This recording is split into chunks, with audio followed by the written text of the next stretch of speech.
Hello!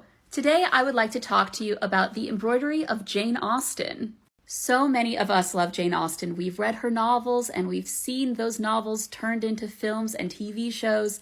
She's really close to a lot of our hearts. But I think that very few of us know that Jane Austen was a prolific and very passionate embroiderer. I think it's important to talk about Jane Austen as a stitcher because it helps place her in her own time. Jane Austen was exceptional for her writing, but at the same time, she was a woman who was typical of the late 1700s and early 1800s. Like those women, Jane spent a lot of her time stitching, which she called work. To call embroidery and other needlecraft work was very typical of the time as well. In 1870, Jane's nephew wrote about his aunt's love of stitching. He wrote that Jane's, quote, needlework, both plain and ornamental, was excellent, and she might almost have put a sewing machine to shame. She was considered especially great in satin stitch, end quote. One of the most significant textiles made by Jane Austen to survive is this quilt. And I will say here that this quilt is not strictly embroidered, but it's within the larger world of women's needlecraft.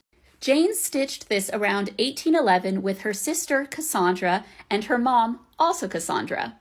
We know the approximate dating because on May the 31st, 1811, Jane wrote to Cassandra, her sister, and said, "Have you remembered to collect pieces for the patchwork? We are now at a standstill."